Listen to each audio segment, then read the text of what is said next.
কথা যদি লাস্ট ম্যাচে দুটো গোল পেয়েছি, কিছু মিসও ছিল, সব মিলে আসলে সিঙ্গাপুর শক্তিশালী প্রতিপক্ষ আগের তুলনায়। আপনাদের প্রস্তুতি, মেন্টাল প্রিপারেশন এবং ওভারঅল মানে কতটা আত্মবিশ্বাসী? হ্যাঁ, আসলে আমরা আত্মবিশ্বাস, কারণ আমাদের ঘরের মাঠে খেলা। কারণ লাস্ট ম্যাচটা আমাদের ভুটানের সাথে ছিল, আমরা 2-0 গোলে জিতছি এবং এই ম্যাচে অনেক ভুল ছিল, তো কোচে নিয়ে কাজ করছে ভিডিও সেশন এবং সকালে। তো আমরা চেষ্টা করব সামনে সিঙ্গাপুর জানি ওরা অনেক শক্তিশালী, তো ওদের নিয়ে আমরা কাজ করছি।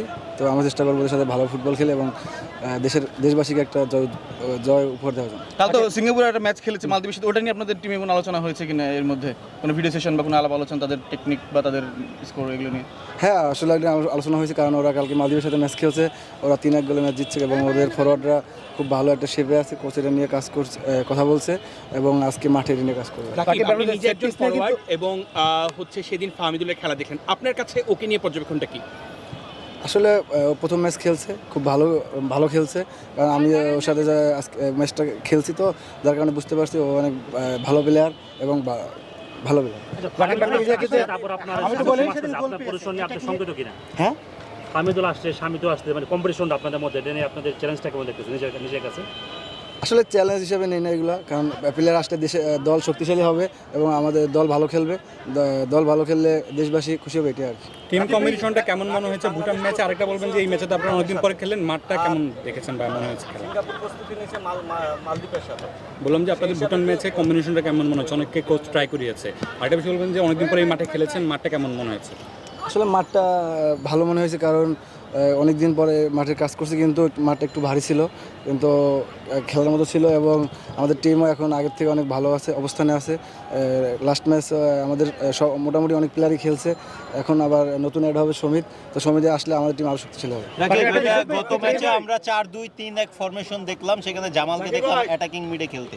আপনি হচ্ছে গিয়ে সামনের দিক থেকে নেতৃত্ব দিচ্ছিলেন, আসলে মুভগুলো যেগুলো দেখছিলাম এগুলোর সঙ্গে আপনি খুব বেশি পরিচিত কিনা? জামাল অ্যাটাকিং মিডে খেলেছে, এই ফরমেশনটাও বাংলাদেশের জন্য, জামালের পজিশনটাও আসলে আমরা এটা আসলে খুব একটা পরিচিত না। তা আপনার কাছে ওই কম্বিনেশনটা কেমন মনে হচ্ছে? সিঙ্গাপুর ম্যাচে কি এই কম্বিনেশন থাকবে কিনা? আসলে সিঙ্গাপুর ম্যাচ থাকবে কিনা এটা জানি না, কিন্তু জামাল যতক্ষণই খেলেছে ততক্ষণ ভালো খেলেছে এবং আমাকে ভালো বল থ্রু দিছে, কারণ ও আরও এর আগেও 2-3টা ম্যাচে কিন্তু ওই পজিশনে খেলছে, তো সে খুব ভালো খেলছে। আগের ম্যাচে আমরা কিন্তু বেশ করে সেট পিস একটা করে ফিনিশিং দুর্বলতা দেখেছি, এগুলো নিয়ে কাজ করেছেন কিনা 1 নম্বর কথা। আর 2 নম্বর কথা, সিঙ্গাপুর প্র্যাকটিস করেছে, প্রস্তুতি নিয়েছে মালদ্বীপের এগেনস্টে, আর আমরা নিয়েছি ভুটানের এগেনস্টে। এই দুটো বিষয় আপনি কি বলবেন? আগের ম্যাচে যেহেতু সেট পিস দুর্বলতা, আগের ম্যাচে মানে আমাদের সেট পিস দুর্বল না, আসলে এটা নিয়ে কোচ কথা বলছে, কারণ ওরা আরও শক্তিশালী। আমরা কালকে দেখছি মালদ্বীপের সাথে ওরা ম্যাচ খেলছে, ওরা সেট পিসে অনেক শক্তিশালী, তো কোচ আমাদেরকে এটা নিয়ে কথা বলছে এবং আমরা গতকালকে আমাদের রেস্ট ছিল, তো আজকে আমাদের ট্রেনিং শুরু হবে, তো এটা নিয়ে কাজ হবে। অ্যাকচুয়ালি এখন আপনার মাঠে ম্যাচে বা কোচের প্লেইং কন্ডিশনে আপনার পজিশনটা কি, আপনার ভূমিকাটা আসলে কি? হামজা যে গোলটা পাইছে, এটা আপনাদের টিমের ভিতরে মোরালি কতটা বুস্ট আপ? একটা প্রশ্ন চলছে মিলন ভাই, আসলে গোল স্কোরার প্লেয়ার না, কিন্তু গোল পেয়ে গেছে, এইটা আপনাদের টিমের ভিতরে একটা মোরালি বুস্ট আপ? আসলে হামজা ভাই খেলাটাই আসলে আমাদের টিমের জন্য অনেক বড় বুস্ট আপ, কারণ সে যে মানের প্লেয়ার, তার মতো প্লেয়ার আমাদের টিমে খেলতেছে, এটাই আসলে অনেক বড় বুস্ট আপ। ঠিক আছে, থ্যাংক ইউ।